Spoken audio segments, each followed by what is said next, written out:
Welcome to CEO Interviews, a production of Gorcom, in which we take the time to speak with small cap executives about what's going on at the companies. Guys, if you're big believers in the metaverse, you know it's a $30 billion market already, and you believe in where it's going, $800 billion, trillion dollar markets, that number's been thrown around, then you're going to love this interview with Liquid Avatar Technologies, which trades in Canada under LQID, and for friends in the US, LQAVF. The company is, I'm going to give you the official line, then give you the great description. They're a global blockchain and fintech solutions company that's focused on digital identity, integrated avatars, and the metaverse. Now, a lot of people want to use those buzzwords, but more than just lip service. The company's flagship Aftermath Islands, an open world, massively multiplayer game environment that's been built with stunning graphics on the Unreal Engine and supported by free-to-play and earn gaming, has already generated over $3 million in gross sales. So this is far beyond an idea and a concept. It's already up and running. The beta build is live and players can interact with non-player characters right now. So it's, like I said, off and running. And it's the first ever metaverse to deploy a blockchain proof of humanity. That's one of Liquid Avatar's core technologies in order to create safety, trust, and privacy. And that's a perfect dovetail into the genesis of the company to begin with.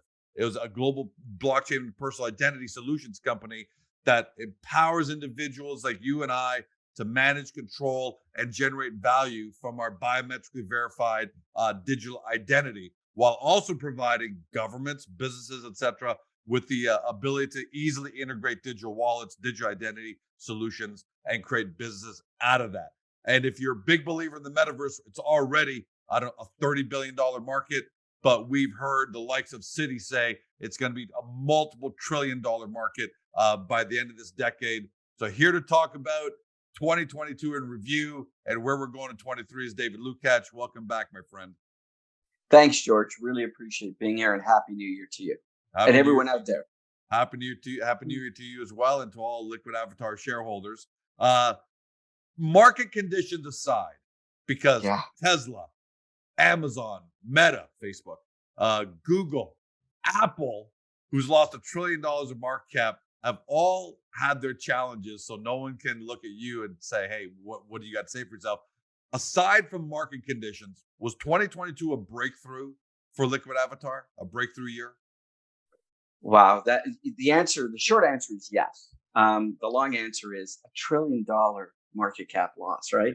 That's bigger. That's almost as big, I think, as the GDP of Spain, right, or Australia. I think it's well on its way to where Canada is. I mean, it's like the country disappeared, and all the businesses disappeared.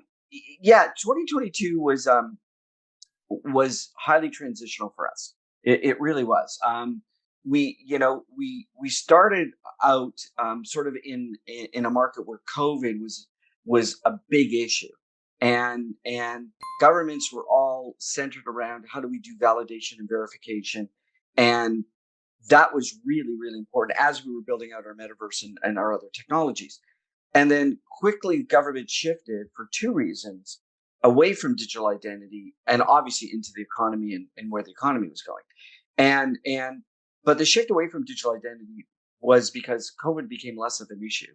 I think number one, and that verification became less of an issue, and they realized that it's a much longer term approach. Even though we had met many of the requirements and we had a working model, the other thing is what I think as a young company, not having spent a lot of time in the government sector, we didn't realize that the legislative issues were going to become a hot potato.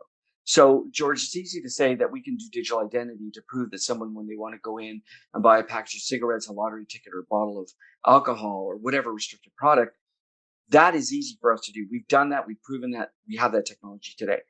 But the governments still have on the books legislation that requires physical government identity to be used. So until that changes, governments aren't going to really start to move forward greatly with digital identity, but we're there. So we understanding that in early 2022, we really focused on what we can do in the transition from Web 2 to 3 using the technologies we've already built and leveraging them into our metaverse and potentially other opportunities as well. Yeah, by the way, not to interrupt, but that was a great pivot because most companies would just be stumped right there and say, "Uh-oh, the market's not quite ready for us yet." Yeah. But you're able to transition really smoothly and nicely into Aftermath Islands. Then by the end of the year, Proof of Humanity. Mhm. So let's talk about the metaverse side of the business, Aftermath Islands. I kind of alluded to the status, the betas out there, but Yeah. what's the status of it right now? Then let's talk about some individual components. But what's the status of it, where it is now, and where it's going in 2023? Well, let's start with the comment you made right at the outset that we did $3 million in gross sales. That's Canadian dollars. And that's before discounts and allowances and promotions and everything else. Sure. And for anyone who reads our financial statements, I want to be very clear. The accounting treatment of our numbers are until the metaverse is built, fully built and enabled, based on IFRS reporting standards as a public company, we have to defer much of that revenue. It doesn't mean we can't use the incoming cash flow from that. And Aftermath did what I believe is really well in 2022. Really well, We because I know the space and a right lot of projects crash. right, and we continue to build and we met the goals and objectives for 2022. By the end of the year, we already had put up a working GPU cloud server powered by our friends at Amazon and pixel streaming platform. In fact, people can go out and try it today. I can't guarantee it'll always be up because it's a beta, but play.aftermathislands.com, you can go and see that in real time. Now, again, you don't have to download it. That's the real cool part Say of that what we've URL done. again because we're gonna put it across screen. Play.aftermathislands.com. Aftermathislands.com. Yeah. And again, please keep in mind that this is still early stage and there's walk around. There's not a lot you can do just yet, but you can see the quality of what we're producing. And the feedback from the industry has been amazing. And in the events that we've talked about, where everybody's talking about the future, we're talking about the now. So that is up and running, and we have a lot more to come up in the next, a quarter or two, including a lot more active gameplay. But we also launched last year in Q4 Lost Kingdom of Tessara, which is our play to earn game, and that allows users to go in and collect resources, which are then turned into an NFT, and not an NFT based on a value proposition, NFT to manage the inventory. And those NFTs can be used in the gaming and crafty center business to build things. Now, we launched it on the premise that we needed to see how it worked. And in fairness to everyone out there, we've been doing this for a long time, and we've been hired by companies like Disney and Marvel and all these great companies because we understand that interaction between marketing and technology and engagement. Sorry, what do you And mean you've been hired by those kind of companies? well, in our past businesses, I think we've reported that Right. Okay. that we've worked on Disney projects, Yankee Right. project. We've worked on all these projects in the past because, or television programs, because we understand how marketing and technology integrate, and we really focus on four key things. We focus on creating awareness, engagement, activation, and conversion. And so we launched Lost Kingdom of Tessara, or LCOT, and the users embraced it right away. And by the end, we launched it on October 19th. At the end of October, we had generated just over 11,000 resource packs in the form of NFTs for inventory. I thought that was a really good number, 11,000. By the end of November, George, we had generated 130,000. So you had some exceptional growth. That's pretty That's good. crazy growth. Okay. But by December 22nd, we had already done 305,000, and it got better. So users How's that happening, David? How is that happening, and what do you attribute that well, great you'd have growth to go to lostkingdomtessara.com and play. I mean, it's a very strategic, engaging, I want to say addicting game in which you can create resource packs, and you can put them in your Wax wallet, and you can save them for when the game is live, and you'll be able to use those resources to make items which you may want to consume or trade or do things with. And so December 22nd, 305. So over the holidays, we launched a secondary engagement program. By December 31st, we had done 465,000. Now, Okay. and I'm happy to report as of this morning, we've already done 640,000. And the first 5 days of the month alone, we did 175,000 resource packs. So people are loving. Bottom line There is is people are loving the game, Yeah. and that's the most important thing, right? And that energy, that feel, and it's not being played by just young people. We've got a swath of players that are between 30 and 50 years old that we understand, and everybody has to use Liquid Avatar's mobile app for proof of humanity to get into LCOT. So let me be clear about this. So there's numbers. You go, wow, those numbers are great. Oh, we've got to have some bots in there, duplicate.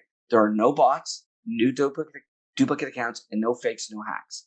Because using proof of humanity, it's one user, one account. What's really cool is the users are anonymous to us.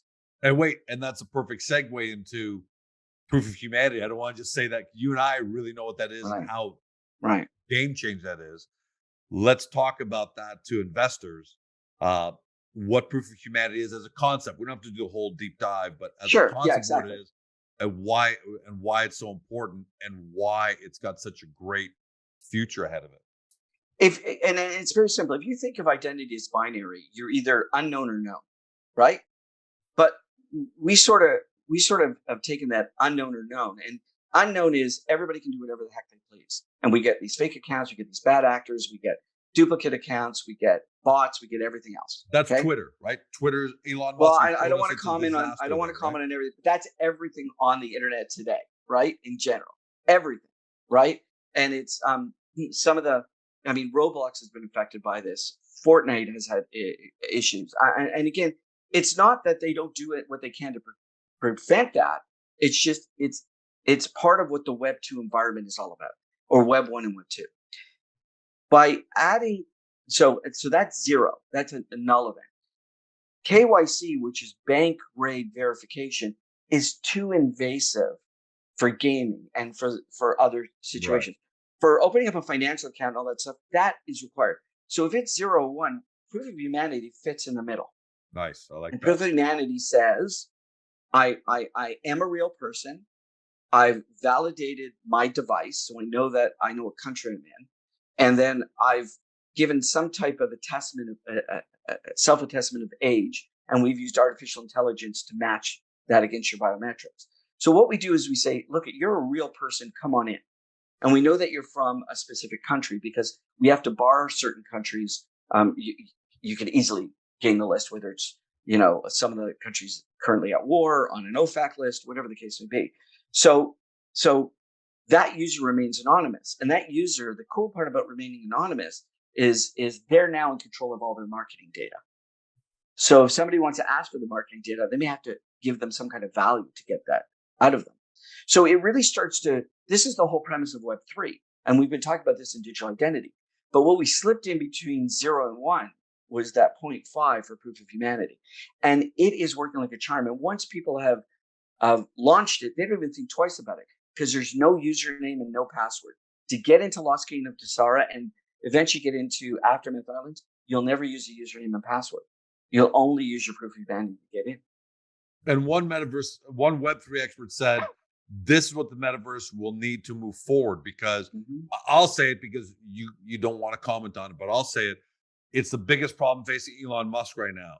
Who's real, who's not, what's a bot, what's multiple identities and all that. And it's the biggest problem he has to solve. Yeah. And if and when he solves it, it's going to turn that whole platform around. But we don't want the metaverse to be infected by this. Like Twitter is a platform already started, and but the metaverse, we want to make sure we get off on the right foot. And that's why proof of humanity is potentially a game-changing technology, right? Well, when I have the opportunity, you're 100% right. When I have the opportunity to go out and speak, and I speak at events, I speak on podcasts, I do quite a bit. I go, this allows us to erase the sins of the past, right? Nobody wants to be duped. Nobody wants bad actors. Nobody wants predators around young people. George, I say this, and then I'll come back to your comment on Twitter and other platforms. But if I said to you, George, I've got a room over to the side here. I've got 30 people in there. It's a darkened room. They're all in disguise. You don't know if they're good or bad. How comfortable would you be in entering that room? Probably fairly uncomfortable, right? Unless you're completely kind of uncomfortable. Obviously, we never do it, but we're doing it online. Well, would you let your children do it? And your children are young adults and teenagers. You'd never let them do it. But when you think about it, we do that every day online. We go into places online where people are in disguise. We don't know if they're good or bad. We don't know if they're going to out there to hurt us. We don't know if they're out there to scam us.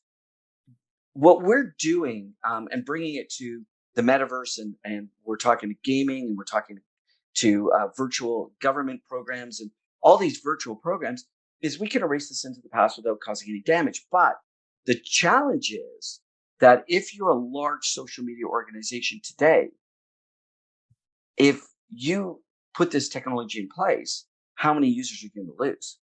How are you going to roll back? Now, Twitter has a unique opportunity. They're sort of a private company now. Well, So they can do can. whatever they As a want. public company, they probably just didn't want to go through that because Right. Wall Street would have whacked them, but it's private Right. now. Right. And in fact, I think I've mentioned this in the past. I can't remember. I think it was 2021. It might be 2022. But the major social media accounts companies removed almost 1.6 billion accounts that were fake, and there's a lot more out there. And so it hurts marketers. It hurts other users. It changes the way that we act online. With our we generally have a tendency to use our inside voice online because we're not accountable. There's no responsibility accountable. But when you start putting in digital identity, proof of humanity, and all these other factors, if you go south and you sour your reputation and you're banned from the site, you can't come back because it isn't a username and password and a new email. It's your biometrics. So there's got to be a lot of on January 1st, several states in the U.S. adopted new privacy legislation similar to what California had already done. So we're starting to see that snowball happening. So I think we're on the right track. Now, again, 2022 was euphoric at the beginning and disastrous for our sector at the end, but we survived it. And we grew. We actually grew during that There's a period. catharsis going on, right? George Right. Bucks is getting killed because it wasn't real. Liquid Avatar, Aftermath Islands, the companies have even though your stock suffered just like Apple and Google and Tesla and all them, they still have real businesses. You have a real business, and that's what's going to make it through. And the market has to go through this catharsis phase every once in a while of, okay, there's been, pardon my language, too much bullshit has been built up. We need to clean this stuff out and get back to the real companies. It's just nature. It's happening. Let me ask you a question. You've used your technology to prove it in your own environment, Aftermath Islands, with your blockchain proof of humanity. Yeah. What's the interest been like from the outside on either or? Does it have to be always a complete package? For example, I know Aftermath Islands seems like it's got a lot of interest from like the likes of Agoracom saying, I want to create a metaverse. I want to put it on Aftermath Islands because I just want a partner. I don't want to have to rebuild it all myself. What level of interest are you starting to get from outside of your ecosystem in terms of leveraging your technology? Well, I want to be fair to everyone because everybody has to do their own due diligence. But what we have heard time and time again when people see our application is we're the cleanest application they've seen today. It's easy. There's no download. It's not pixelated. Brand products look like brand products. This is the other thing, George, which is sort of game changing for this environment. You can be inside of Aftermath Islands. Let's take in our clubhouse, which the URL I gave you. You can click on something and it can open up a traditional browser window without leaving our metaverse. So is that so big a difference? Because if I go back to that awareness, engagement, activation, and conversion, a company can show a virtual product. You can click on a link. Right. It can open up a window and you can buy that from the likes of Amazon or eBay or their e-commerce store and have it delivered to your house. So we figured out how to connect those 2 points, how to connect the metaverse and we call it V-commerce and e-commerce together. And so we're starting to look at brand ambassador programs. We're starting to see retailers come on board, but we're also, because of the quality of what we're doing, we're also starting to see it's very early stage, but professional firms come to us and have discussions with us. Because not only do we have an integration with Ready Player Me that allows everyone to get a free avatar, but we also have our meta hero avatars, which are customized to look like an individual. So senior leadership at a firm, instead of walking around, in this sort of blocking, looking like a fox or a bunny, right? And getting laughed out of the metaverse as a professional firm, we can make our avatars look like real people. So, and our arrangement and partnership with Loot Mogul we started looking at celebrities and athletes for that. So we're delivering on what our friends at Decentraland and Sandbox really started that movement, and what Roblox has accomplished. And I give everyone credit, and I don't think there's a reason for them to change. This is just a different version of what's coming. And again, we're really focused on new technology, and we've proven that technology. We've heard a lot of people say, talk about the technology, but we actually can show it live in a living color. And more than just talking your own book, because I've always said on Agoracom for the last 25 years, in the small cap space, third-party validation is very important, because at the end of the day, the fact of the matter is, me not so much, for most investors at home, yeah, they can go visit the URL and they can go take a look at it, but they really don't know how it matches up against other metaverse and other digital ID solutions out there. At the end of the day, they don't know. So where's the third-party validation? Incubella, which is a proven leader in the Canadian Web3 and blockchain space, named Liquid Avatar a top 100 Web3 company, and specifically in the metaverse category, where there are only 7 companies, and you guys were number 1, if I'm correct. So you are correct. What did that mean to have that third party validation come in? It was we had never talked to Incubella in the past, so it was not like it was completely organic, and we've talked to them since. The great group of people. It was fantastic. I mean, it wasn't just us there. It was Dapper Labs in their category. It was big names in there, and to be named a top 100 Web3 company, and then in the metaverse category to be listed as at the top of the list was really great. And again, some of the comments I've given you is, we've now shown Incubella what we can do, and they're like, it's not fair to say people are impressed, because that's my point of view, but people are going, like, we are walking the walk. We're not talking about stuff. So as we pivoted in 2022 and we delivered on our promises, we really did. I mean, we're ready to do digital identity piloting when the government says it's time. We are ready with Proof of Humanity and put it into commercial play. I mean, our Proof of Humanity application is now available in the App Store and Google Play in over 100 countries and regions around the world.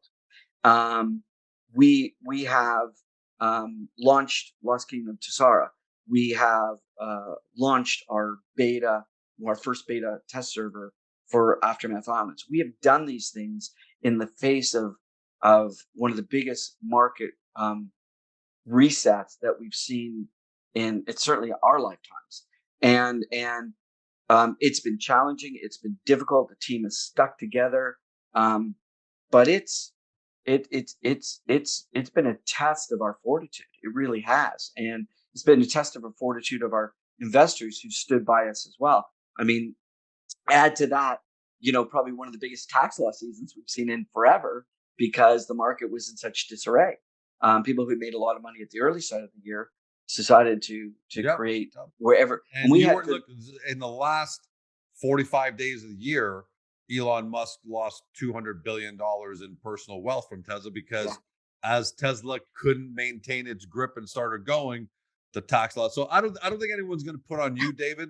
They're not going to put on you a requirement beyond, if Tesla and Apple and Google and Amazon and Meta couldn't weather the storm. I don't think any shareholders out there are really going to force you to buck that trend. But what they are going to look to you for is, are you building a real business? And you have, because this is that's it. A real product, real business, real gross sales, real solutions. So how does with that in place, how does 2023 look? And as you're talking about 2023, give us the macro outlook for the metaverse.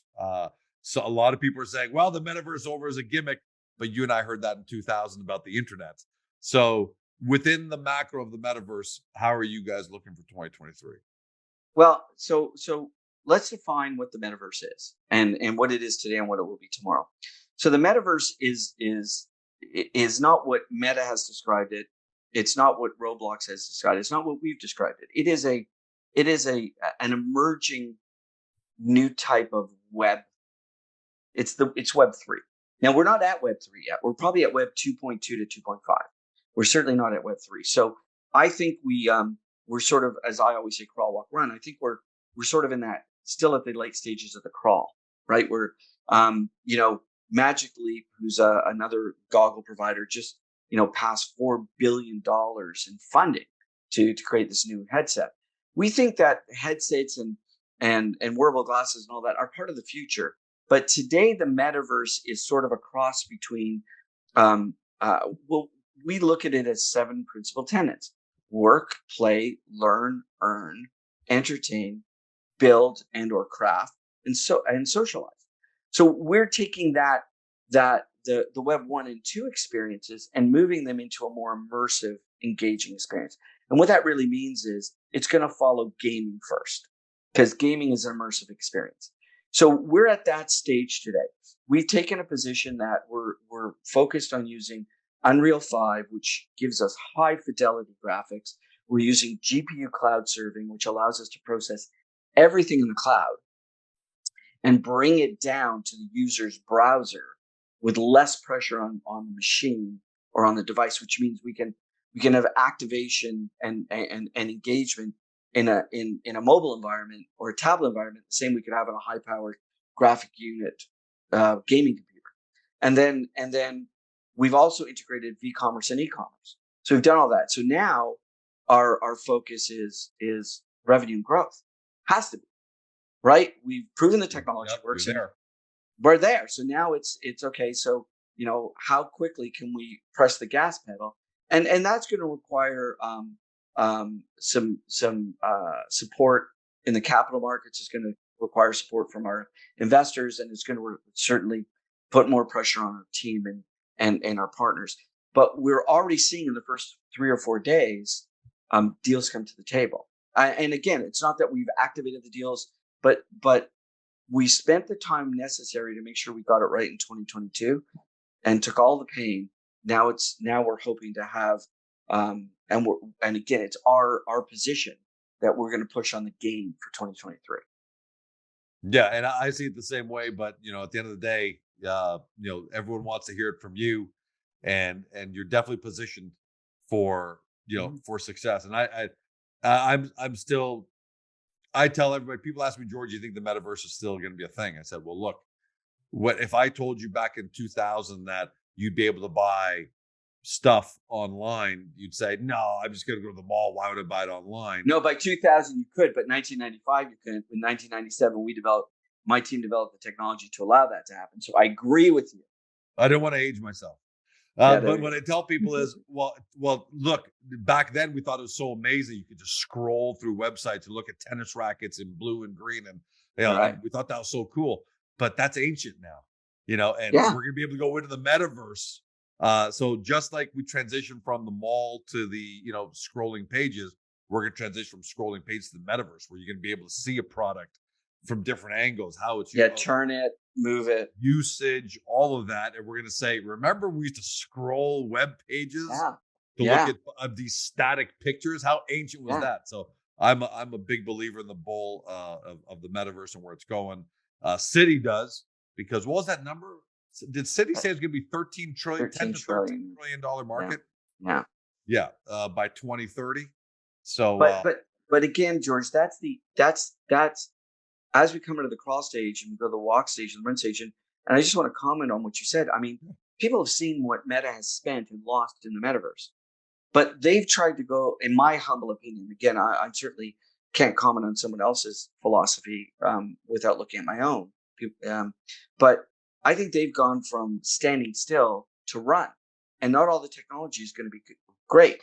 If you look at Roblox is a major example. They've been around since about 2013. Decentraland and Sandbox have been around since 16 or 17. We've been around since November 2021. So we've really just passed our first year, and what we've accomplished in the first year. And again, we've developed new technologies. We've displayed new technologies. We've activated. We've created revenue. We've added proof of humanity to assure that one user, one account. We've done all the things we've been talking about we have done. So I think going into 2023, um, we're not asking for everyone to give us a bit of a benefit of the doubt because we're responsible to our shareholders, but we are shareholders. We're very heavily vested in our firm, and it doesn't take a rocket science to figure out that management and the team has been deferring our salaries to get here. Right? We have been taking holidays on our own compensation to keep this moving forward. And if Put your we money didn't where your believe mouth in it, is. right, exactly. And we've been doing other things and helping fund other programs on our own.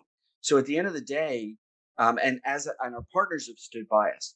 It's because when people see and understand and speak to us at the industry level or at and really take the moment to chat with us about this, and not make nefarious comments and comments off the cuff because they're on and I hate to say this, they're on a board or they're somewhere else where they can say something under the guise of anonymity because they don't know anything and they want to be, big person on campus.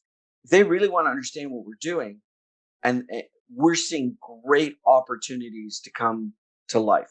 And I'm going to give you one now. I'm going to give you one Oh, which nice. Okay. okay, I'm going Dropping to give you. some. But it's theoretical but quickly practical. We can put an avatar inside our metaverse that is wearing a logoed shirt for a company. You can walk up to that avatar and you can ask it all kinds of questions. Now by text and shortly by voice. And it'll, from an artificial intelligence standpoint, it'll interact with you. So I want to walk up to a brand ambassador from an electronics company, a large electronics company, and I can ask it all kinds of questions. And once I get my answers, the AI can ask you if you'd like to purchase that product. And if you say yes, it'll ask you to click here. A window will pop up with that page and item selected in that store's Awesome. browser. And you can do that. We showed this kind of technology in theoretically to a couple people in the last few days. They're freaking out. How hard is it to put one avatar, not a store with 1,000 items, one avatar in a location inside our metaverse, wearing your company's branded shirt and let people ask it questions? How far are Talk we about away from seeing something like that? Because I know that I'm waiting for that actually. months, We're that close, huh? and very few months. Does Chat GBT play any role in that whatsoever? Uh, Or is Chat GPT just an indication of the kind of artificial technology that's available out there for avatars the, to be able to the, provide answers to questions? we've done machine learning, natural language processing, and artificial intelligence. So I'm not going to comment on what we're going to use or what the situation is. We've done that in our past.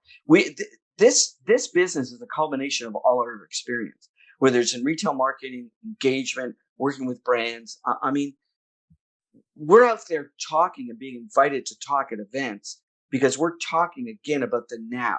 You've heard me talk about months, not years, not quarters. We're in the now. This is Nice. where we want to be. We're in the now.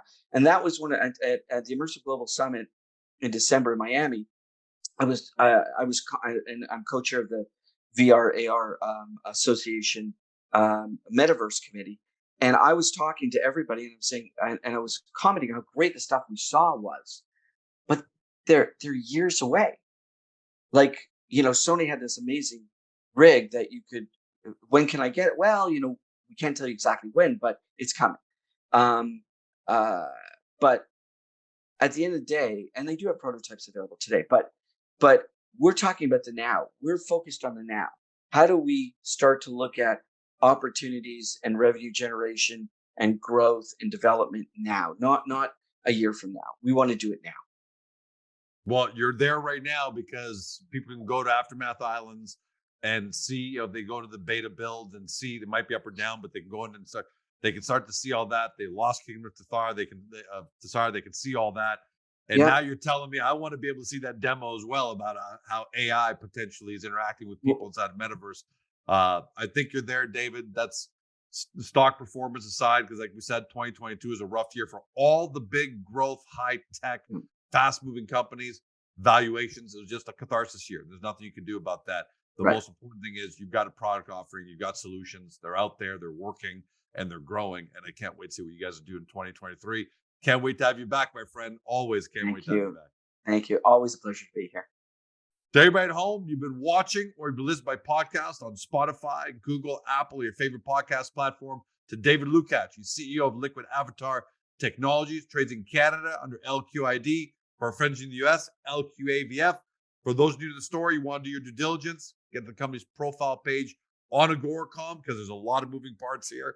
DigID, blockchain, metaverse, a lot going on there. We have it neatly laid out for you as much as possible to get a good understanding. And then you hop over to the Liquid Avatar website, do your deep dive, due diligence. Thanks for joining us. Have a great day.